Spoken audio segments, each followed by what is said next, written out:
Next question हमारे पास, draw the root locus of open loop transfer function given below GS HS is equal to K divide with S square plus S in bracket close new bracket S plus 2। तो इसका हमें root locus draw करना है। यहाँ पे marginal system, marginal stable, इसके बारे में कोई भी हमें इंफॉर्मेशन नहीं पूछा गया। सिंपल सा क्वेश्चन है, हमें सिर्फ रूट लोकस को ड्रॉ करना है। क्लियर? तो चलिए हम इसको ड्रॉ करते हैं। देखिए, जब भी रूट लोकस को आपको ड्रॉ करना है तो आपको कुछ स्टेप्स हैं जिसको फॉलो करना होगा और वन बाय वन उसको आपको एग्जीक्यूट करना होगा। जैसे फर्स्ट ऑफ ऑल जो भी हमारे पास open loop transfer function given होता है तो फर्स्ट स्टेप में हम क्या फाइंड करते हैं, स्टेप नंबर 1 हमारे पास जो होता है, स्टेप 1 में हम क्या फाइंड करते हैं, what is the poles of open loop transfer function. तो अगर मैं आप इस ओपन लूप ट्रांसफर फंक्शन को मैं दोबारा राइट करना चाहूँ तो मैं एस कॉमन यहाँ से लेना चाहता हूँ, GS HS। यहाँ पे देखिए एस को हम कॉमन ले सकते हैं, तो क्या लिख सकते हैं, GS HS is equal to K divide with S into S plus 1। Always हमें इसी फॉर्मेट में चाहिए, हमारे पास एक S होना चाहिए और यहाँ पे एक कांस्टेंट होना चाहिए। राइट, यहाँ पे दोनों वेरिएबल नहीं हो सकते। एक स्टैंडर्ड फॉर्मेट अगर रूट लोकस को देखें तो हमारे पास यही होता है। क्लियर? फर्स्ट स्टेप हम क्या करते हैं, हमारे पास पोल्स हमें क्या चाहिए फर्स्ट स्टेप में, स्टेप नंबर 1। तो मैं राइट करता हूँ यहाँ पे स्टेप नंबर 1 और स्टेप नंबर 1 पे हमें क्या चाहिए, पोल्स। तो हम क्या लिखेंगे, poles of open loop transfer function, poles of open loop transfer function. तो GS HS is the open loop transfer function. तो poles of this system is S is equal to at 0, S is equal to -1 और S is equal to -2। Poles कैसे find करते हैं, simple है, जो भी denominator में हमारे पास वैल्यूज गिवन है उसको इक्वल टू 0 हम पुट करेंगे एंड मैथमेटिक्स के कुछ ऑपरेशन अप्लाई करेंगे एंड सॉल्व करने के बाद मुझे पोल्स मिल जाएंगे। नेक्स्ट स्टेप में आपको क्या करना है, यहीं पे, ऐसा नहीं कि आप अदर स्टेप को कैलकुलेट कीजिए, आपको यहीं पे पोल एंड 0 को S प्लेन में लोकेट कर देना है। लाइक आप S पहले हमें रूट लोकस ड्रॉ करना है, तो ऑब्वियसली रूट लोकस कहाँ पे ड्रॉ करते हैं, S प्लेन में। तो हम S प्लेन को पहले सिग्मा, काफ़ी लोगों ने इसमें गलतियाँ की थी, आप एक्सिस को हमें मेंशन करना है, एक्सिस हमें मेंशन करना होगा, sigma and J omega. This is the real axis और this is the imaginary axis. और यहीं पे हमें जो भी हमने पोल कैलकुलेट किया है उसको यहाँ पे आप मेंशन कीजिए। पोल्स मेरे पास क्या होंगे, S इज इक्वल टू 0 पे हमारे पास एक पोल्स है, S is equal to -1, S is equal to -1 यहाँ पे होगा और S is equal to -2, S is equal to -2 मेरे पोल्स यहाँ पे होगा। तो इन पोल्स की हमें वैल्यू अगर राइट करना हो तो मैं यहाँ पे लिख सकता हूँ, ये -2 है, दिस इज द -1 और दिस इज द 0। अब क्वेश्चन होगा कि S इज इक्वल टू 0, -1, -2 है, तो बट हमारे पास एक्सिस क्या है, सिग्मा। तो ये डाउट हो सकता है कि सिग्मा एक्सिस पे S को हम क्यों लिख रहे हैं। तो हमें इसके बारे में एक्स्ट्रा इन्फॉर्मेशन यहाँ पे हमारे पास क्या होगा, हमें पता है कि we know that sigma S is equal to sigma plus J omega. तो अब इसलिए हमारे पास 0 है, तो अगर मैं 0 को क्या ऐसा लिख सकता हूँ, 0 प्लस 0 इंटू J। राइट, मैं -1 को क्या लिख सकता हूँ, can we write -1 plus 0 into J। तो नाउ सी हमारे पास क्या है, सिग्मा की वैल्यू -1 है, अगर आप कंपेयर करें तो सिग्मा की वैल्यू -1 है, बट ओमेगा की वैल्यू क्या है, 0। तो इस एक्सिस पे जो हमारे पास हॉरिजॉन्टल एक्सिस है, सिग्मा एक्सिस है, इस एक्सिस पे आप कहीं भी मूव करोगे तो उस कंडीशन में आपको ओमेगा की वैल्यू क्या मिलेगी, 0, और सिग्मा की वैल्यू क्या मिलेगी, -1। मीन्स इस लेफ्ट साइड में आपको नेगेटिव वैल्यू मिलेंगी और राइट साइड में पॉजिटिव वैल्यू। इसीलिए हमने पोल्स को सिग्मा एक्सिस पे डिनोट किया, बट यहाँ पे मैंने क्या सिंबल यूज किया, S। तो इसके लिए थोड़ा सा एक्सप्लेनेशन था इसका कि इसमें डाउट नहीं होना चाहिए, बट अगर आपके डाउट थे तो ये क्लियर हो गए होंगे। मैं जूम करके चलता हूँ, ये डाउट आपको क्लियर हो चुका होगा कि हमें S, यहाँ पे मैंने S इक्वल टू 0 लिखा है और सिग्मा एक्सिस पे क्यों प्लॉट किया। ठीक, सेकेंड फर्स्ट स्टेप के बाद ही आपको रूट लोकस के लिए कि स्पेस यहाँ पे ऑक्युपाई कर लेना है, मीन्स आपको एक्सेस बना लेनी है और वहाँ पे पोल्स को आपको डिनोट करना है। ठीक है, अब मैंने रूट लोकस में आपको क्या बताया था कि अगर आपको गिवन नहीं हो, K के बारे में कोई इन्फॉर्मेशन नहीं कि K हमारा क्या है, पॉजिटिव है या K की वैल्यू नेगेटिव है, ऐसा कोई इन्फॉर्मेशन नहीं है, तो इस केस में आपको क्या एज्यूम करना है कि K is a positive number. हमें क्या एज्यूम करना है, k is the positive number. अगर नहीं गिवन है तो नेगेटिव होगा, उसके लिए मैंने इंट्रोडक्शन में एक्सप्लेन किया था, वहां पे आप नाइक्विस्ट प्लॉट के जो इंट्रोडक्शन पार्ट है वहां पे देखिएगा, तो वहां पे मैंने k को एक्सप्लेन किया था कि k नेगेटिव होगा तो हमें क्या करना है, पॉजिटिव होगा तो क्या करना है। क्लियर। यहाँ पे मुझे k को क्या एज्यूम किया, k is the positive number. जब आपका k पॉजिटिव हो तो हमें ये पता करना है कि रूट लोकस कहाँ पे लाई करेगा। तो अगर रीजन की बात करें तो हमारे पास एक रीजन ये होता है, क्या रूट लोकस मीन्स पोल्स हमारे बाउंड्री को डिसाइड करते हैं। तो एक हमारे पास रीजन ये हुआ, दूसरा रीजन क्या होगा, यहाँ पे होगा मीन्स -1 और 0 के बीच में। थर्ड क्या होगा मेरे पास, -2 और -1, और फोर्थ रीजन क्या होगा, -2 के लेफ्ट साइड में। तो हमारे पास कितने रीजन हुए, अगर मैं नंबर इसको डिनोट करूं तो 1 2 3 और 4। तो मेरा जो रूट लोकस है इसी 4 रीजन में किसी 2 और 3 रीजन में लाई कर सकता है। इसको कैसे आइडेंटिफाई करते हैं, तो पहला क्वेश्चन होता है क्या रूट लोकस 0 के राइट साइड में लाई करेगा या नहीं, या 0 के राइट साइड में रूट लोकस होगा या नहीं, या रूट लोकस के ब्रांच होंगे या नहीं। रियल एक्सिस पे क्वेश्चन, जो भी मैं अभी कंसेप्ट एक्सप्लेन करूंगा कहाँ पे अप्लीकेबल होगा, रियल एक्सिस पे। क्या रूट लोकस, देखो रूट लोकस ऐसे हो सकता है क्योंकि कॉम्प्लेक्स प्लेन में, बट क्या रूट लोकस रियल एक्सिस पे होगा या नहीं, इसको मैं चेक कर रहा हूँ। क्लियर, तो इसको रफ कर देते हैं। मीन्स क्या रूट लोकस इस एक्सिस पे होगा, इसको चेक करने का सबसे बेस्ट मेथड क्या है आपके पास, आप यहाँ पे खड़े हो जाइए इस पॉइंट पे कहीं भी, मीन्स रियल एक्सिस पे आप खड़े हो जाए। आप ऐसा समझो कि आप यहाँ पे खड़े हो, रियल एक्सिस पे आप खड़े हो, मीन्स 0 के राइट साइड में कहीं भी आप खड़े हो जाओ, ठीक है। और आप ऑलवेज अपने राइट साइड में देखो, कहाँ पे देखो, राइट साइड में। राइट साइड में देखो कितने पोल हैं। अगर k की वैल्यू पॉजिटिव है, k की वैल्यू पॉजिटिव है तो आपके पास ऑड नंबर ऑफ पोल होने चाहिए राइट साइड में। अगर odd number of pole right side में होंगे तो रूट लोकस लाई करेगा। अगर k की वैल्यू नेगेटिव है तो आपके राइट साइड में क्या होना चाहिए, इवन नंबर ऑफ पोल होना चाहिए। देन रूट लोकस उस पार्ट पे या उस रीजन में रियल एक्सिस पे लाई कर सकता है। क्लियर, ये कंसेप्ट क्लियर है। तो हम पॉजिटिव है तो क्या देखेंगे, राइट साइड में ऑड नंबर ऑफ पोल। तो आप यहाँ पे खड़े हो जाइए। ऐसा नहीं कि आप एग्जाम में भी इस डायग्राम को बना रहे हो, ये सिर्फ आपको माइंड में और समझने के लिए था। आप यहाँ पे खड़े हो जाइए और राइट साइड में देखिए क्या, या आप यहाँ भी खड़े हो सकते हैं, यहाँ भी खड़े हो जाइए और राइट साइड में देखिए क्या आपके राइट साइड में इवन नंबर ऑफ पोल है या ऑड नंबर ऑफ पोल। तो हमें क्या देखना, ऑड नंबर ऑफ पोल होने चाहिए। ऑड नंबर ऑफ पोल होगा तो रूट लोकस लाई करेगा। तो हमने देखा राइट साइड में कितने पोल है, 0, कोई भी यहाँ पोल नहीं है, 0, और 0 इज द इवन नंबर। 0 क्या होता है, इवन नंबर होता है। मीन्स हमारे राइट साइड में, मीन्स 0 के राइट साइड में कोई भी रूट लोकस रियल एक्सिस पे लाई नहीं करेगा। क्लियर, ये बात समझ में आई। क्योंकि राइट साइड में हमारे पास कोई भी पोल नहीं है तो राइट साइड में कोई भी हमारा रूट लोकस लाई नहीं करेगा। मीन्स 0 के राइट साइड में, ये एक्सिस मेरा रिमूव हो गया, मैं इसको दोबारा ड्रॉ कर लेता हूँ। मीन्स हमारा रूट लोकस यहाँ पे लाई नहीं करेगा। तो हम ऐसे क्रॉस कर सकते हैं या इसको क्रॉस नहीं भी कर सकते। बस इतना केयर करेंगे कि रूट लोकस मेरा यहाँ लाई नहीं करेगा। ठीक, अब आपको फिर से कहाँ पे खड़ा होना है, इस यहाँ पे खड़े हो जाइए या यहाँ भी खड़े हो सकते हैं। -1 और 0 के बीच में कहीं भी आप खड़े हो जाइए। क्लियर, और आप राइट साइड में देखिए आपके राइट साइड में कितने पोल हुए, 1। 1 क्या है, ऑड नंबर। और ऑड नंबर अगर पोल होंगे, k इक्वल टू पॉजिटिव होने के कंडीशन में अगर ऑड नंबर ऑफ पोल आपके राइट साइड में होंगे तो उस रीजन में रूट लोकस लाई करेगा। मीन्स इस रीजन में मेरा रूट लोकस लाई करेगा। मीन्स मैंने देखा कि -1 और 0 के बीच में मेरा रूट लोकस लाई करेगा, मैंने यहाँ पे टिक कर दिया।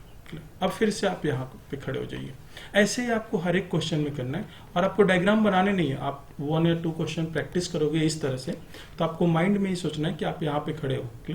अब आप राइट साइड में देखिए कितने पोल हैं, 2। 2 क्या होता है, इवन नंबर। अगर इवन नंबर होगा तो रूट लोकस यहाँ पे लाई नहीं करेगा, क्योंकि अभी हमने क्या पढ़ा था कि अगर k की वैल्यू पॉजिटिव हो, देन अगर राइट साइड में ऑड नंबर ऑफ पोल हो, उस कंडीशन में रूट लोकस लाई करता है। क्लियर, तो राइट साइड में इवन नंबर ऑफ पोल है, मींस इस -2 और -1 के बीच में मेरा रूट लोकस लाई नहीं करेगा। तो इसको मैं रिमूव कर देता हूँ। क्लियर, ये 2%, मेरा रूट लोकस यहाँ पे लाई करेगा, यहाँ पे लाई नहीं करेगा, क्योंकि राइट साइड में क्या है, इवन नंबर ऑफ पोल है। अगेन आप यहाँ पे खड़े हो जाइए, प्रोसेस वही है। अब यहाँ पे देखिए आपके राइट साइड में कितने पोल हैं, 3 मीन्स ऑड नंबर, मीन्स हमारे राइट साइड में ऑड नंबर ऑफ पोल हैं, तो मेरा रूट लोकस यहाँ भी लाई करेगा। तो रूट लोकस कहाँ पे लाई कर सकते हैं, उसका रीजन मैंने आइडेंटिफाई कर लिया कि -2 के लेफ्ट साइड में या -1 और 0 के बीच में रियल एक्सिस पे, और 0 के लेफ्ट साइड में रूट लोकस लाई, राइट साइड में रूट लोकस लाई नहीं करेगा। क्लियर, यही 2 रीजन मिला मुझे। जो मैं एक्सप्लेन कर रहा हूँ इसके लिए आप मेरा फर्स्ट वीडियो देखिएगा नाइक्विस्ट प्लॉट का, वहाँ पे मैंने थ्योरी में अच्छे से एक्सप्लेन किया कि किस तरह से हम रूट लोकस का रीजन डिसाइड करते हैं। अगर आपको इतना आ गया तो काफ़ी कोई भी क्वेश्चन होगा आप इजिली उसको आइडेंटिफाई करके सॉल्व कर लो। हमने सिर्फ अभी एक्सप्लेन किया रूट लोकस रियल एक्सिस पे लाई करेगा या नहीं, इसको सिर्फ चेक किया। अगर कॉम्प्लेक्स प्लेन में लाई करेगा नहीं, रूट लोकस यहाँ पे लाई करेगा या यहाँ पे या अदर किसी भी प्लेन में, इसके लिए मैंने इंट्रोडक्शन वीडियो में एक्सप्लेन कर रखा है। अगर यहाँ पे एक्सप्लेन करूंगा तो काफी लेंदी हो जाएगा ये, तो आप वहां पे देख लीजिए उसको, ठीक है। चलिए, अब मैंने आइडेंटिफाई कर लिया कि मेरा रूट लोकस -1 और 0 के बीच में होगा और -2 के लेफ्ट साइड में होगा, बट -2 और 1 के बीच में नहीं होगा और 0 के लेफ्ट साइड में नहीं होगा। यहाँ तक कुछ। अब क्या होता है, हमने पढ़ा था कि जब भी हमारा रूट लोकस, ओके, तो हमने आइडेंटिफाई किया कि हमारे रूट लोकस -1 और 0 के बीच में होगा और -2 के लेफ्ट साइड में होगा। अब इसके बाद क्या होगा, हम k की वैल्यू को डिसाइड करेंगे। हमने पता है कि k एट पोल पे k की वैल्यू क्या होती है, value of k at pole is equal to 0। तो at pole value of k is 0। At pole means यहाँ पे k की वैल्यू क्या होगी, 0 होगी। मैं डिफरेंट कलर यूज करता हूँ। At pole value of k is 0, at pole value of k is 0। ये हमने पढ़ा था थ्योरी पार्ट में, तो हमने ये आइडेंटिफाई किया। आपको हर एक क्वेश्चन में यही करना है। हमें यहाँ पे अब k की वैल्यू को हम इंक्रीज करेंगे। जब k की वैल्यू को इंक्रीज करेंगे तो हमारे रूट्स जो होंगे मूव करने स्टार्ट करेंगे। क्लियर, क्योंकि क्लोज लूप रूट्स है। अब ये क्वेश्चन हो सकता है कि ये कैसे होगा, k की वैल्यू इंक्रीज करेंगे तो हमारे रूट्स कैसे मूव करेंगे। तो आप इसको देखिए, एक्चुअली जो हमारे पास रूट्स हैं वो किसने, ओपन लूप सिस्टम के हैं। जबकि अगर मैं क्लोज लूप सिस्टम डिजाइन करूँ तो हमारे पास क्लोज लूप सिस्टम क्या होगा, GS divide with 1 plus GSHS। Clear, अब आप यहाँ पे वैल्यू जब पुट करोगे तो आपको क्या होगा, S into S plus 1 and S plus 2 plus K। अब आप इसके जब इक्वल टू 0 करके रूट्स को फाइंड करोगे तो आप देखोगे आपके जो रूट्स हैं वो किस पे डिपेंड कर रहे हैं, k के फंक्शन है या k पे डिपेंड किए। मीन्स k की वैल्यू को अगर आप चेंज करोगे तो उस कंडीशन में क्लोज लूप पोल के रूट्स, ये कौन सा सिस्टम है, क्लोज लूप सिस्टम। तो हमारे पास क्लोज लूप जो हमारे सिस्टम है उसके जो पोल्स हैं वो मूव करना स्टार्ट करेंगे जब k की वैल्यू को आप इंक्रीज करोगे। अगर आप यहाँ पे k की वैल्यू को इंक्रीज कर रहे हो, इस कंडीशन में ओपन लूप के पोल तो स्टेशनरी रहेंगे, वो मूव नहीं करेंगे, बट क्लोज लूप जो भी सिस्टम होगा उसके पोल्स मूव करना स्टार्ट कर देंगे।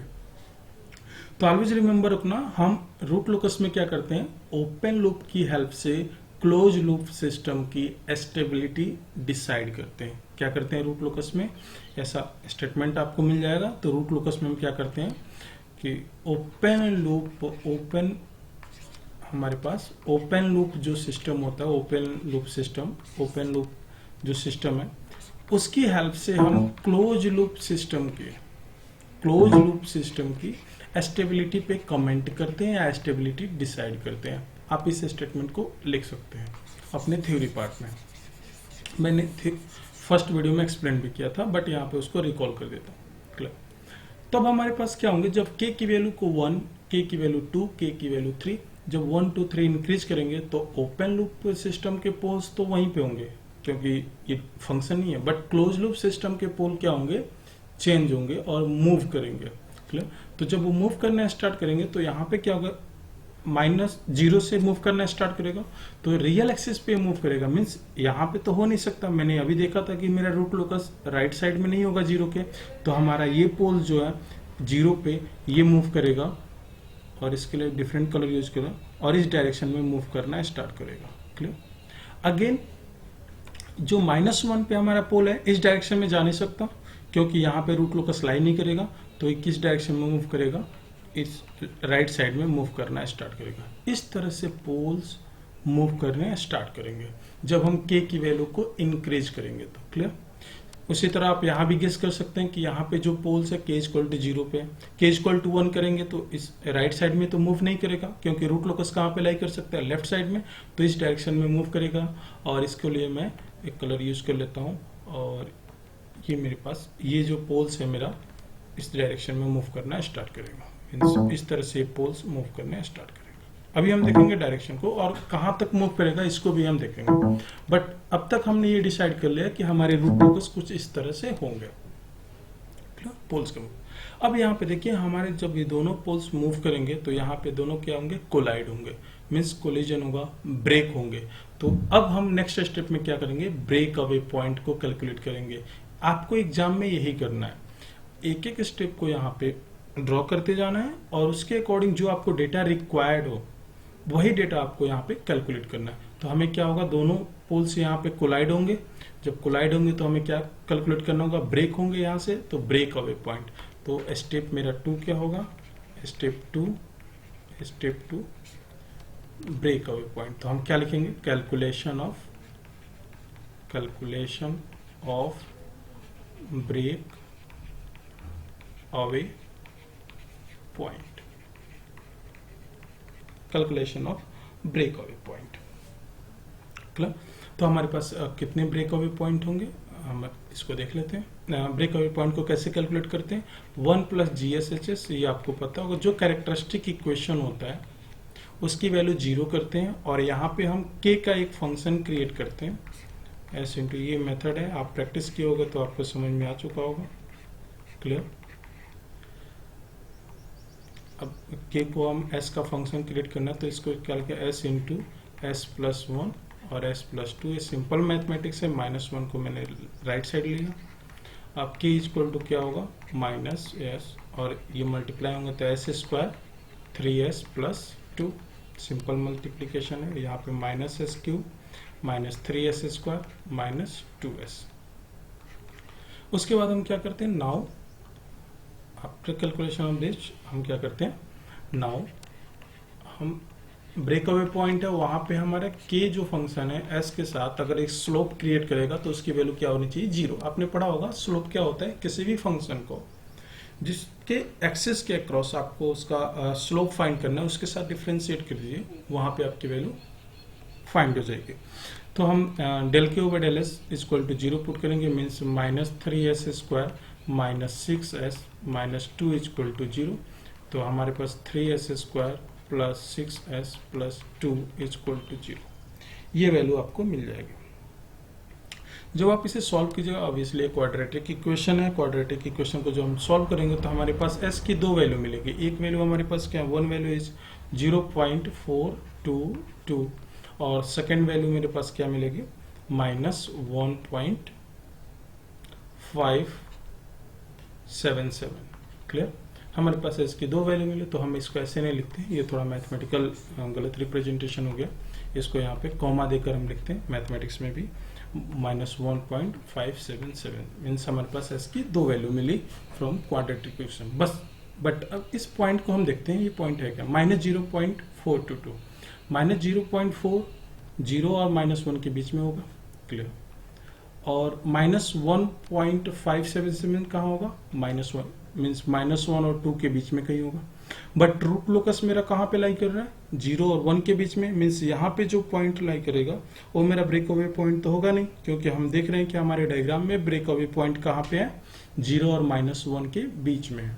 तो ऑब्वियसली यहाँ पे हमारे पास 2 ब्रेक अवे पॉइंट मिला, बट यहाँ पे ये पॉइंट एक्सेप्टेबल नहीं है और मेरा s equal to -0.422 break away point होगा। मीन्स हमारे पास क्या होगा, ये जो पॉइंट होगा जिसको हम ब्रेक अवे पॉइंट कहेंगे, और इसको मैं अगर एरो से दूं तो इसकी वैल्यू होगी 0.422, ये मेरा ब्रेक अवे पॉइंट होगा। यहाँ से मेरे रूट लोकस 2 पार्ट में ब्रेक हो जाएगा। क्लियर। तो इसको मैंने यहाँ पे डिनोट कर दिया और यहाँ पे लिख भी सकते हैं ब्रेक अवे पॉइंट, बट अभी हम यहाँ पे लिखते हैं। क्लियर, यहाँ तक हो चुका। अब क्वेश्चन होगा, जब ब्रेक अवे पॉइंट होगा तो हमारे पास असिम्प्टोट का कंसेप्ट आता है। क्योंकि असिम्प्टोट क्या होते हैं, तो हमारे पास स्टेप थर्ड में होगा असिम्प्टोट। आपने ये टर्म हमेशा सुना होगा असिम्प्टोट। मैंने प्रीवियस वीडियो में एक्सप्लेन भी किया था कि असिम्प्टोट के क्या मीनिंग्स होते हैं, बट यहाँ भी उसका मैं एक क्विक रिव्यू देता हूँ। असिम्प्टोट्स ऐसे ब्रांच होते हैं रूट लोकस के जो इन्फिनिटी पे टर्मिनेट होते हैं। असिम्प्टोट ऐसे ब्रांच होते हैं रूट लोकस के जो इन्फिनिटी पे टर्मिनेट होते हैं। तो नंबर अब हमें काउंट करना होगा कि कितने ऐसे ब्रांच है जो इन्फिनिटी पे टर्मिनेट होंगे। मीन्स अगर ये ब्रांच यहाँ से स्टार्ट हुआ तो कहीं पे जाकर तो टर्मिनेट होगा ही, क्लियर। ये ब्रांच यहाँ से स्टार्ट हुआ तो इन्फिनिटी पे टर्मिनेट होगा, या कहीं एक पॉइंट होगा जहाँ पे टर्मिनेट होगा, क्लियर। तो उसी को हम कैलकुलेट करते हैं कि ऐसे कितने ब्रांच हैं रूट लोकस के जो इन्फिनिटी पे टर्मिनेट होंगे। तो इसके लिए हमारे पास एक फार्मूला होता है नंबर ऑफ असिम्प्टोट। हम क्या करते हैं, नंबर ऑफ असिम्प्टोट्स। अगर मैं लिखूं आपको नंबर ऑफ असिम्प्टोट्स, TOTES होता है असिम्प्टोट्स, नंबर ऑफ असिम्प्टोट, इसका मीनिंग क्या होता है कि difference between number of poles, number of pole minus number of zero, number of zero, number of zero. तो नंबर ऑफ पोल मेरे पास कितने हैं, किसके, GSHS के, जो ओपन लूप ट्रांसफर फंक्शन है उसके। नंबर ऑफ हमारे पास पोल कितने हैं, 3, नंबर ऑफ पोल्स होंगे 3। और नंबर ऑफ जीरो कितने हैं हमारे पास, 0, कोई भी जीरो नहीं है। तो मेरे पास 3 ऐसे ब्रांच होंगे जो इन्फिनिटी पे टर्मिनेट होंगे, क्लियर। और दूसरा क्वेश्चन होता है कि टोटल कितने ब्रांच होंगे, number of branch in root locus. तो इसको हम यहाँ पे कैलकुलेट कर लेते हैं, number of branch in root locus, sorry इसको मैं स्टेप थर्ड, इसको हम स्टेप 4 कर देते हैं। और स्टेप थर्ड में हम क्या कैलकुलेट कर लेते हैं, step third number of branch in root locus, क्या, number of branch in root locus. मैं भी एक्सप्लेन करूंगा ये नंबर ऑफ ब्रांच क्या होते हैं, root locus plot. Number of branch in root locus plot क्या होता है, maximum of number of pole comma zero. Means इसका मीनिंग समझिए कि पोल और जीरो में जिसकी वैल्यू मैक्सिमम होगी, मीन्स पोल और जीरो, आपके पास कितने पोल और कितने जीरो है, उसमें जो मैक्सिमम वैल्यू होगा वही मेरा नंबर ऑफ ब्रांच होगा, नंबर ऑफ ब्रांच होगा रूट लोकस में। तो हमारे पास पोल कितने हैं, 3, जीरो कितने हैं, 0। 3 और 0 में मैक्सिमम क्या होता है, 3। तो हमारे पास 3 ब्रांच होंगे रूट लोकस के। तो आप देखिए 3 ब्रांच आपको दिख रहा होगा, ब्रांच 1 यहां से चला, ब्रांच 2 और ब्रांच 3। हमारे पास 3 ब्रांच हुए, और 3 ब्रांच ऐसे होंगे जो इन्फिनिटी पे टर्मिनेट होंगे। मीन्स जो भी मेरे पास रूट लोकस के ब्रांच है ऑल इन्फिनिटी पे टर्मिनेट होंगे। तो यहाँ पे ये डिसाइड हो गया कि हमारे पास जो ये ब्रांच -2 से स्टार्ट हुआ ये कहाँ पे टर्मिनेट होगा, इन्फिनिटी पे। तो हम ऐसे पॉइंट दे सकते हैं, मीन्स ये इन्फिनिटी पे जाकर टर्मिनेट हो जाएगा, क्लियर। और इन्फिनिटी पे के की वैल्यू हमारे पास क्या होती है, इन्फिनिटी होती है। ये हमने राइट कर दिया, क्लियर। अब यहाँ से 2 ब्रांच मेरे पास होंगे, वो भी इन्फिनिटी पे टर्मिनेट होंगे। और जो ब्रांच इन्फिनिटी पे टर्मिनेट होते हैं उसी को क्या कहते हैं, असिम्प्टोट्स। तो हमारे पास 3 असिम्प्टोट्स होंगे, क्लियर। जब आपके अब क्वेश्चन ये होता है कि हमारे ये ब्रांच इन्फिनिटी पे टर्मिनेट होंगे तो कैसे होंगे, क्या जो हमारे पास ये जो ब्रांच है इस तरह से जाएगा, और यहाँ पे ये ब्रांच है वो ऐसे जाएगा, ऐसा भी हो सकता है।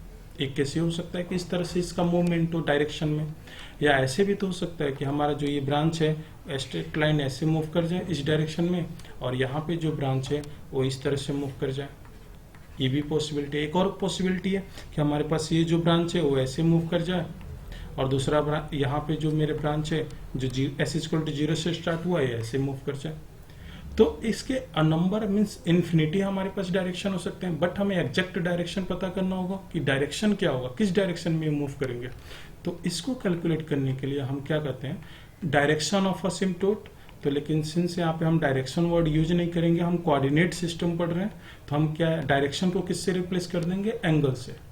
अब हमें क्या करना है, एक्चुअल आपको क्या कैलकुलेट करना है, इसके बाद असिम्प्टोट इसका ये पार्ट हुआ। बी पार्ट में आपको क्या कैलकुलेट करना है, डायरेक्शन ऑफ असिम्प्टोट, डायरेक्शंस ऑफ असिम्प्टोट। आपको हर ऐसे ही करना है, एक एक स्टेप को आप वैल्यू को स्टडी करना है, देन आपको कैलकुलेट करना है direction of asymptote. Since direction word सही नहीं होगा यहाँ पे, और सिंस हम कोऑर्डिनेट सिस्टम में काम कर रहे हैं, तो कोऑर्डिनेट सिस्टम में क्या होता है, एंगल होता है और मैग्नीट्यूड होता है, राइट। तो हम डायरेक्शन को किससे रिप्लेस कर देंगे यहाँ पे, एंगल ऑफ असिम्प्टोट। क्या होगा यहाँ पे, एंगल ऑफ असिम्प्टोट। यहाँ पे मीनिंग वही है, हम डायरेक्शन ही कैलकुलेट करेंगे असिम्प्टोट के, बट हम एंगल को यहाँ पे टर्म यूज करें, एंगल ऑफ असिम्प्टोट। एंगल ऑफ असिम्प्टोट क्या होते हैं आपने पढ़ा होगा, अगर k की वैल्यू नेगेटिव पॉजिटिव है तो हमारे पास odd multiple of 180 divide with number of poles minus number of zero. तो number of odd multiple of 180 2q + 1 into 180, ठीक है। और पोल हमारे पास 3 है, जीरो है नहीं, तो 0 3 - 0, इसकी वैल्यू करेंगे तो ये क्या होगा 60। बट यहाँ पे क्वेश्चन होता है q की वैल्यू क्या होगा, q 0 से स्टार्ट होगा, लेकिन q कहाँ तक जाएगा, p - z - 1 तक। अब p की वैल्यू क्या है 3, z की वैल्यू क्या है 0, number of poles number of 0 -1, 3 - 1 means 2, means q की वैल्यू 0 1 और 2 तक मूव करेगा। तो यहाँ पे हम क्या लिख सकते हैं, q की वैल्यू क्या होगी 0 1 और 2। जबकि इस लाइन में आपको क्या लिखना होगा, अगर आपसे एग्जाम में लिखना होता तो आप क्या लिखते हैं, q = 0 1 2 p - z - 1। ये फॉर्मूला है, राइट। तो q की वैल्यू आप पहले 0 पुट कीजिए, q की वैल्यू जब आप 0 पुट करोगे तो आपको मिलेगा 60 डिग्री। q की वैल्यू 1 पुट कीजिए तो आपको मिलेगा 180 डिग्री, और q की वैल्यू 2 पुट कीजिए तो आपको 300 डिग्री। और 300 डिग्री को हम क्या लिख सकते हैं, -60 डिग्री भी तो लिख सकते हैं 300 को। आप कोऑर्डिनेट सिस्टम में देख लीजिए, इसको -60 भी लिख सकते हैं, क्योंकि 300 यहाँ पे होगा। ऐसे आप देखोगे तो 300 डिग्री, बट आप क्लॉकवाइज देखोगे तो -60 डिग्री। तो 300 को मैंने -60 डिग्री नोट कर दिया। ये सिंपल मैथमेटिक्स है। मीन्स हमारे पास क्या होगा, एंगल ऑफ असिम्प्टोट, जो हमारे असिम्प्टोट है उनका एंगल क्या होगा, डायरेक्शन क्या होगा, 60 डिग्री 180 डिग्री और -60 डिग्री या 300 डिग्री। तो आप देखिए यहाँ पे देखिए, अगर मैं यहाँ पे खड़ा हूँ तो -180 डिग्री में 1 एसिम्प्टोट तो जा रहा है। यहाँ पे देखिए -180 डिग्री में इसका डायरेक्शन है, क्लियर, डायरेक्शन मिल गया। तो एक एसिम्प्टोट तो मुझे मिल गया, बट अब हमें -180 डिग्री कहाँ पे ड्रॉ करना है, मीन्स 60 डिग्री क्या, अगर मैं यहाँ पे एंगल ड्रॉ करूँ 60 डिग्री, क्या मैं इसे ऐसा ड्रॉ कर सकता हूँ, यहाँ पे 60 डिग्री यहाँ पे -60 डिग्री, ऐसा हमें नहीं करना है, क्योंकि हमें ओरिजिन पे एंगल को ड्रॉ नहीं कर सकते। हमें कहाँ पे, सेंट्रॉयड पे एंगल ड्रॉ करना होता है। आप जब थ्योरी पढ़ोगे तो वहाँ पे आप पढ़ोगे कि जो सेंट्रॉयड होता है वहाँ पे मुझे एंगल ड्रॉ करना है। तो अब नेक्स्ट स्टेप में मुझे क्या कैलकुलेट करना पड़ेगा, इसी का भी। पर जब भी आपको असिम्प्टोट मिलेंगे तो ये 3 पार्ट्स आपको कैलकुलेट करने होंगे। तो हम क्या कैलकुलेट करेंगे, सेंट्रॉयड ऑफ असिम्प्टोट्स। और ये सेंट्रॉयड ऑफ असिम्प्टोट्स होते हैं, इसको समटाइम हम क्या कहते हैं कि point where asymptotes intersect the real axis, ऐसे भी वर्ड आपको यूज किए जाते हैं। बट यहाँ पे मैं सेंट्रॉयड कैलकुलेट करता हूँ। तो सेंट्रॉयड के लिए क्या होता है, k की वैल्यू जो पॉजिटिव हो, मीन्स k > 0, उसी केस के लिए है, राइट। k की वैल्यू पॉजिटिव हो मीन्स नेगेटिव फीडबैक सिस्टम हो। तो यहाँ पे देखिए इसका फार्मूला जो होता है, एक्चुअल फार्मूला, वो होता है sum of real part of poles minus sum of real part of zero divide with number of poles minus number of zero. तो यहाँ पे जो भी हमारा पोल्स है उसका कोई इमेजिनरी पार्ट तो है नहीं, सारे पोल्स रियल हैं। तो हमारे पास इन तीनों का सम क्या होगा, 0 -1 -2, तो क्या होगा -3। तो हमने इसको सम किया, -3, 0 है नहीं तो 0, -3 यहाँ पे हमारे पास देखिए क्या हुआ, नंबर ऑफ पोल क्या है 3 और नंबर ऑफ जीरो क्या है 0। तो हमारे पास सेंट्रॉयड की वैल्यू क्या होगी 1। तो जब भी आपको सेंट्रॉयड नोट करना है ना, तो एक्चुअली कोऑर्डिनेट सिस्टम में तो हम इसको क्या लिखते हैं, -1, 0। सिंस हम कोऑर्डिनेट सिस्टम में इसको रिप्रेजेंट करने जा रहे हैं, तो उस कंडीशन में हमें एक्स और वाई एक्सिस, सिग्मा और जे ओमेगा एक्सिस दोनों डिनोट करना होता है। तो मीन्स हमारा जो सेंट्रॉयड होगा, सेंट्रॉयड कहाँ पे होगा, इसी पोल के ऊपर होगा। तो हम क्या करेंगे, यहीं पे एक एरो इस तरह से ड्रॉ करेंगे और यहाँ पे क्या लिखेंगे, centroid means s = -1, means s = -1 मेरा क्या है, सेंट्रॉयड है, और s = -1 पे मेरा क्या है, पोल भी है। और इसी सेंट्रॉयड पे हम क्या करेंगे, एंगल को ड्रॉ करेंगे 60 डिग्री, 180 डिग्री एंड 30 डिग्री। तो जब भी आपको एंगल ड्रॉ करना हो तो उस कंडीशन में आप पेंसिल यूज करोगे। क्या यूज करोगे, आप पेंसिल का यूज करोगे और एक प्रॉपर आप 60 डिग्री का एक एंगल ड्रॉ करोगे, जैसे मैं यहाँ पे ड्रॉ कर रहा हूँ। तो ये एंगल यहाँ पे ओरिजिन पे नहीं ड्रॉ करना था, मैंने एक्सप्लेन किया। यहाँ पे क्या लिखेंगे, 60 डिग्री, क्लियर। 180 डिग्री तो यहीं पे आप डॉटेड लाइन से आप ड्रॉ करेंगे।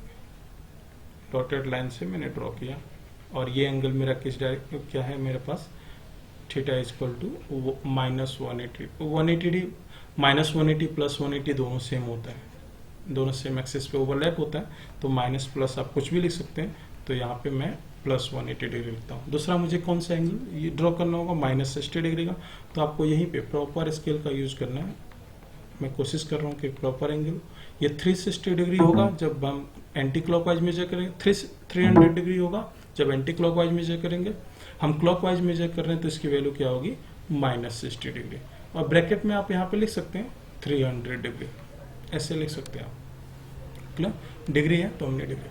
अब मैंने क्या कहता है, ये मेरे क्या डायरेक्शन ऑफ असिम्प्टोट्स हैं या एंगल ऑफ असिम्प्टोट्स हैं, और एंगल ऑफ असिम्प्टोट के डायरेक्शन में ही मेरे पास 3 ऐसे ब्रांच होंगे जो इन्फिनिटी पे टर्मिनेट होंगे, राइट। तो आप देखिए 1 ब्रांच तो इन्फिनिटी पे टर्मिनेट हो गया। अब इसी यहां से स्टार्ट होगा और ये ब्रांच के इक्वल टू 0 से मूव करे, ये मूव करते हुए इस तरह से डायरेक्शन जाएगा और मेरे जो भी असिम्प्टोट है उसके पैरेलल, इसके पैरेलल हो जाएगा, कभी भी इंटरसेक्ट नहीं करेगा। मीन्स ये पोल मेरा इस तरह से मूव कर जाएगा, क्लियर। और ये कहाँ पे टर्मिनेट होगा, इन्फिनिटी पे, क्योंकि 3 ऐसे असिम्प्टोट है जो इन्फिनिटी पे टर्मिनेट होंगे। तो इसको जनरली हम ऐसे डॉटेड सर्कल से डिनोट कर देते हैं और यहीं पे लिख देते हैं के इक्वल टू इन्फिनिटी, यहाँ पे होगा, क्लियर। दूसरा पॉइंट हमारे पास ये मेरे पास अनदर ब्रांच है, अनदर ब्रांच के हम कलर यूज करते हैं, यहाँ से स्टार्ट होगा और यहाँ पे एक्चुअली प्रॉपर आप ड्रॉ करना होगा। मीन्स इस तरह से, जैसे मैंने यहाँ पे परपेंडिकुलर थोड़ा ड्रॉ कर दिया, ऐसा नहीं होगा, परपेंडिकुलर नहीं होगा यहाँ पे। 1 सेकंड, दोबारा मैं ड्रॉ कर लेता हूँ, सॉरी, एक्सिस लॉस हो गया।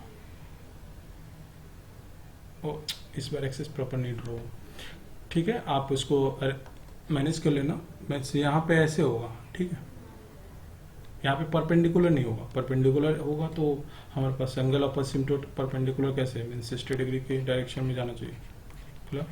तो इस तरह से होगा, क्लियर। अगेन हम यहाँ पे ड्रॉ करते हैं इसको। तो ये मेरा प्लॉट इस तरह से -60 डिग्री के डायरेक्शन में, इस तरह से आपको पैरेलल रखना है, आपको इसको टच नहीं कराना है। टच कहाँ पे करेगा, बाय डिफॉल्ट हम क्या एज्यूम करते हैं, इन्फिनिटी पे टच करेगा। मीन्स इन्फिनिटी पे हमारे पास क्या होगा, ये असिम्प्टोट को टच करेगा। मीन्स यहाँ पे, और के की वैल्यू क्या होती है इन्फिनिटी पे, हमने क्या एज्यूम किया था, के की वैल्यू इन्फिनिटी होती है, क्लियर। ये हमने ड्रॉ कर लिया।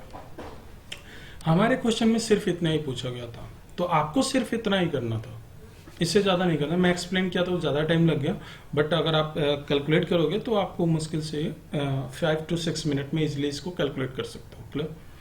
आपको सिर्फ इतना करना था। बट एग्जाम में कई बार क्वेश्चन पूछे जाते थे कि आप इस जो हमारे पास ये पॉइंट है जहाँ पे एक्सेस को इंटरसेक्ट किया, यहाँ पे के की वैल्यू बताइए, या सिस्टम यहाँ पे मार्जिनल स्टेबल होगा तो वहाँ पे के की वैल्यू बताइए। ये एग्जाम में आपसे पूछे जा सकते हैं, बट यहाँ पे आपको ये कैलकुलेट नहीं करना था। अगर आपसे क्वेश्चन में सिर्फ ये कहा गया कि ड्रॉ द रूट लोकस, आपने रूट लोकस को ड्रॉ कर दिया, ठीक है।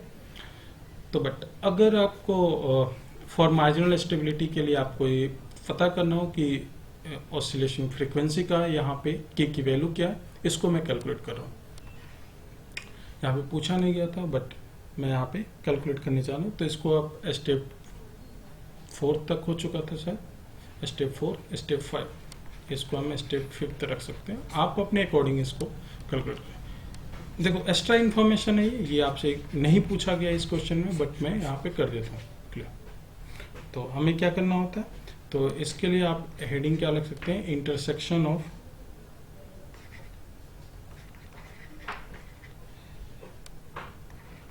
मैं कोशिश कर रहा हूँ एक प्रॉपर हैंड राइटिंग हो, आपको समझ, intersection of root locus, intersection of root locus with, सही नहीं हुआ, imaginary axis, imaginary axis means j omega axis, वही इमेजिनरी एक्सिस है डायग्राम में। तो इसको कैलकुलेट कर हमें किसका यूज करते हैं, RH टेबल का। मैंने बताया था प्रीवियस वीडियो में भी कि जब भी आपको रूट लोकस में इसको कैलकुलेट करना है तो RH टेबल की हेल्प से आपको कैलकुलेट करना है। तो RH टेबल की हेल्प से मैंने बताया था, मैंने आपको अगर ये 3rd डिग्री का इक्वेशन हो रहा है RH टेबल की हेल्प से क्लियर, तो RH टेबल की हेल्प से आप कर सकते हैं। एक मेथड ये हुआ। सेकेंड मेथड हुआ जो काफ़ी फास्ट होगा मेरे पास, अगर ये 3rd ऑर्डर का सिस्टम है तो सेकेंड मेथड क्या होगा, के की वैल्यू कैलकुलेट कर। ये देखिए मेरे पास जो 1 प्लस GSHS, आप देखिए 1 प्लस GSHS, ये सेकेंड मेथड में देख रहा हूँ, सेकेंड मेथड यहाँ पे लिख देते हैं। अगर आपको सिर्फ के की वैल्यू को यहाँ पे कैलकुलेट करना होता तो उस कंडीशन में 1 प्लस GSHS के divide with S into S plus 1 and S plus 2 equal to 0। तो यहाँ पे आप सॉल्व करोगे तो प्रॉपर एक फंक्शन होगा, अभी आपने कैलकुलेट किया था। मैं यहाँ पे solve S square 3S plus 2 plus k equal to 0 means S cube plus 3S square plus 2S plus k equal to. अगर आपने मेरा रूट लोकस का MCQ वाला वीडियो देखा होगा या RH टेबल का आपने मेरा वीडियो देखा होगा तो वहाँ पे मैंने एक्सप्लेन किया था एक कंसेप्ट, इनर प्रोडक्ट और आउटर प्रोडक्ट, इनर प्रोडक्ट और आउटर प्रोडक्ट। इस कंसेप्ट को मैंने वहाँ पे एक्सप्लेन किया था, इसको आउटर प्रोडक्ट बोलते हैं। और कोई भी सिस्टम मार्जिनल स्टेबल हो उस केस में क्या होना चाहिए, inner product is equal to the outer product, ये होना चाहिए। मीन्स अगर कोई सिस्टम इमेजिनरी एक्सिस को क्रॉस करता है तो ये मैंने वहां पे एक्सप्लेन किया है। तो इनर प्रोडक्ट क्या है 3 मल्टीप्लाई विथ 2, आउटर प्रोडक्ट क्या है k multiply with 1 means k is equal to 6, means k is equal to 6 पे मेरा क्या होगा, सिस्टम मार्जिनल स्टेबल होगा। तो यहाँ पे आप k इज इक्वल टू 6 की वैल्यू यहाँ पे पुट कर सकते हैं। तो यहाँ पे वैल्यू मेरी क्या होगी, k इज इक्वल टू 6, यहाँ पे वैल्यू क्या होगी, k इज इक्वल टू 6। आपको टाइम नहीं लगा, अगर आपने उस कंसेप्ट को अच्छे से पढ़ा हुआ तो सिर्फ आप यहाँ पे देखकर बता सकते थे। जो यहाँ पे कैरेक्टरिस्टिक इक्वेशन यहाँ पे बन रहा था, कैरेक्टरिस्टिक इक्वेशन जब आप राइट साइड में ले जाओगे तो आपको यहीं पे बता सकते थे k इज इक्वल टू के इज इक्वल टू 6 पे मेरा सिस्टम क्या हो जाएगा, मार्जिनल स्टेबल हो जाएगा। ठीक है, तो एक्सप्लेन करने में आपको ये काफ़ी ईजी मेथड है, 3rd ऑर्डर के लिए भी ही अप्लीकेबल है। दूसरा मेथड आपके पास होता है नहीं कि हमें के की वैल्यू को प्रॉपर कैलकुलेट करना है, तो आप RH टेबल का यूज कीजिए। और RH टेबल में हमें अगेन आप ऐसे ही राइट कीजिए 1 प्लस GSHS आप इक्वल टू 0, और इसे सॉल्व करेंगे तो मैं डायरेक्ट इस इक्वेशन को राइट कर रहा हूँ। तो S cube plus 3S square plus 2S plus k equal to 0। ये मेथड आप मेथड 1 आप इसको समझ लीजिए, मेथड 1, और ये मेथड 2 है के को कैलकुलेट करने के लिए इस कंडीशन में जब आपके पास 3rd ऑर्डर का सिस्टम कैरेक्टरिस्टिक इक्वेशन हो ना। तो मैंने कहा था आप वैल्यू पुट कीजिए, यहाँ पे वैल्यू पुट करोगे आप के को, अगेन मल्टीप्लाई 6 माइनस के डिवाइड विथ 3 0, अगेन ये के। तो के की वैल्यू ग्रेटर देन 0 होगा और ये रो मेरा 0 होना चाहिए, तो इसके लिए मैं क्या होगा 6 माइनस के माइनस 3 इक्वल टू 0। तो के की वैल्यू यहाँ पे 6 मिली। ऑब्वियसली अगर मेरा सिस्टम मार्जिनल स्टेबल है तो ऑड पावर ऑफ S की वैल्यू 0 होना चाहिए। ठीक है, और उसके बाद हम क्या पुट करते हैं, जो हमारे पास इवन पावर नंबर है तो वहाँ पे, तो अगर आप इस तरह से कैलकुलेट करते हैं और मुझे ओमेगा की वैल्यू कैलकुलेट करना होगा तो सिर्फ आप इन दोनों को लेंगे, इवन पावर ऑफ S, तो 3S स्क्वायर, और तो अगर यहाँ पे ओमेगा कैलकुलेट करना होगा तो सिर्फ आप इन दोनों पार्ट को लेंगे इवन पावर ऑफ S के। क्लियर, तो हमने क्या लिया 3S square plus k equal to 0, यहाँ पे 3S स्क्वायर और के इक्वल टू 6, तो S square equal to -2, S equal to plus minus j under root 2। Clear, और S इक्वल टू क्या होता है j ओमेगा, तो ओमेगा की वैल्यू मुझे क्या मिल जाएगी, omega equal to under root 2 radian पर सेकेंड। क्या होगा ये हमने रेडियन पर सेकेंड, ये हमने फ्रीक्वेंसी कैलकुलेट किया। मीन्स ये जो जे ओमेगा एक्सेस है, जे ओमेगा, यहाँ पे ओमेगा की जो वैल्यू है इस पॉइंट पे वो क्या होगी अंडर रूट 2 रेडियन पर सेकेंड, कैलकुलेट कर सकते हैं। ये तो मेथड हुआ, मेथड 2 के थ्रू मैंने किया, जो काफ़ी फास्ट मेथड होता है, आप मिनिमम टाइम में सॉल्व कर सकते हैं। दूसरा मेथड होता है यहाँ पे, तो इसका वही मेथड है। क्या करते हैं, ये ऊपर जो इक्वेशन लिखा गया है उससे हम एक्सिलरी इक्वेशन क्रिएट करते हैं। इसको हम क्या कहते हैं, एक्सिलरी इक्वेशन करते हैं। क्वेश्चन में नहीं पूछा गया था तो हम इस मेथड को यूज कर सकते हैं। अगर पूछा जाता कि axillary equation method, axillary equation भी फाइंड कीजिए, तो आपको इसी को कंटिन्यू करना होता है। अगेन देखिए आप, उसके बाद आपको यही मिल गया क्या, ये दोनों इक्वेशन सेम है। देखिए तो अगेन आप यहाँ से ओमेगा कैलकुलेट करेंगे √2 रेडियन पर सेकंड। तो दो मेथड है, दोनों में आपको जो सुटेबल लगे उसको आप फॉलो कर सकते हैं अपने क्वेश्चन को सॉल्व करने में। तो इस तरह से हमने k = 6 यहाँ पे 6 होगा और ओमेगा की वैल्यू हमने कैलकुलेट कर लिया जहाँ पे n इसको इंटरसेक्ट करता है। बस आपको ऐसे ही क्वेश्चन को प्रैक्टिस करने होते हैं और सॉल्व करना होता है। ये कंसेप्ट में अगर आपको डाउट आ रहा हो, जो एक्सप्लेन किया था पॉजिटिव, तो आप इसको मेरे फर्स्ट वीडियो में देखिए। क्लियर। अब देखिए कुछ जो हमने कैलकुलेशन किया उसको हमने देख लेते हैं हमने क्यों कैलकुलेट किया। एक क्विक रिवीजन कर लेते हैं। हमने पोल पहले प्लॉट किया था, पोल हमारे पास थे उसको प्लॉट किया। पोल के बाद हमने देखा कि हमारे जो रूट लोकस हैं वो 0 और -1 के बीच में कोलाइड हो रहे हैं, तो यहाँ पे ब्रेक अवे होगा ऑब्वियसली। तो इसमें ब्रेक अवे पॉइंट को हमने कैलकुलेट किया। हमने ब्रेक अवे पॉइंट में देखा कि 2 हमारे पास सॉल्यूशन मिले, इसकी 2 वैल्यू मुझे मिली, बट हमने देखा कि -1.5 तो यहाँ पे लाई करेगा, बट यहाँ पे रूट लोकस लाई ही नहीं करता है, तो हमने इसको नेग्लेक्ट कर दिया। उसके बाद हमने देखा कितने ब्रांच होंगे रूट लोकस में, 3। तो इस 3 ब्रांच को मैं आपको दिखा देता हूँ। यहाँ पे ब्रांच मीन्स रूट लोकस के प्लॉट। तो यहाँ पे देखिए 3 ब्रांच, 1 ब्रांच, ये 1 हुआ, 2 सेकेंड ब्रांच हुआ, ये थर्ड ब्रांच हुआ। 3 ब्रांच होंगे। और हम उसके बाद हमने अगर 3 ब्रांच है तो इसमें कितने ऐसे ब्रांच होंगे जो इन्फिनिटी पे टर्मिनेट होंगे। तो हमने देखा उसको, जो इन्फिनिटी पे टर्मिनेट होते हैं उसको क्या कहते हैं, असिम्प्टोट। मीन्स 3 ब्रांच है और 3 ब्रांच ही इन्फिनिटी पे टर्मिनेट होंगे। तो देखिए ये इन्फिनिटी पे टर्मिनेट हुआ, ये इन्फिनिटी पे, और ये इन्फिनिटी पे टर्मिनेट हुआ। जबकि हमने क्या पढ़ा था थ्योरी पार्ट में, रूट लोकस पोल से स्टार्ट होता है, 0 पे टर्मिनेट होता है, बल्कि यहाँ पे पोल से स्टार्ट हुआ और इन्फिनिटी पे टर्मिनेट हुआ क्योंकि असिम्प्टोट क्रिएट हुआ। क्लियर। नंबर ऑफ असिम्प्टोट भी कैसे काउंट करते हैं, जब भी आपका असिम्प्टोट किसी भी क्वेश्चन में ऐसा मिल जाएगा कि कोलिजन हो रहा है 2 ब्रांच का, असिम्प्टोट कैलकुलेट करना है, तो आपको ये 3 पॉइंट कैलकुलेट करने होंगे। वहाँ पे हमें उसके डायरेक्शन पता करना होगा, तो उसको एंगल ऑफ असिम्प्टोट कहते हैं। इसके लिए हमारे पास ये फॉर्मूला है। उसके बाद हमें सेंट्रॉइड पता करना होगा, जहाँ पे हम एंगल, इस जो भी एंगल हमने फाइंड किया है उसको हम ड्रॉ कर सके। कोऑर्डिनेट फाइंड करना होगा, उस कोऑर्डिनेट को फाइंड किए, उसके बाद हमने ड्रॉ कर दिया। यहाँ तक क्वेश्चन में पूछा गया था हमारे रूट लोकस ड्रॉ करने का। उसके बाद जो एक्स्ट्रा पॉइंट है हमारे पास कि हमारा रूट लोकस इंटरसेक्शन के मीन्स इमेजिनरी एक्सिस को देखिए यहाँ पे कट किया, आपको दिख जाएगा इमेजिनरी एक्सिस को कट कर रहा है। मीन्स यहाँ पे इस पॉइंट को मुझे कैलकुलेट करना होगा, तो k = 6 को हमने यहाँ पे कैलकुलेट करने के 2 मेथड आपको दिया। आप किसी एक मेथड का यूज कर सकते हैं। ये मेथड उसी वक्त वैल्यू तभी आपको वैलिड होगा जब आपका थर्ड ऑर्डर हो। मैंने एक्सप्लेन किया था RS टेबल में कि थर्ड ऑर्डर हो तभी यूज करेंगे, वरना यूज नहीं करेंगे। इसका यूज मैंने इसलिए एक्सप्लेन करता हूँ ना, ये प्रॉब्लम आपको, ये जो सेकंड मेथड है आपके टाइम सेविंग होगा।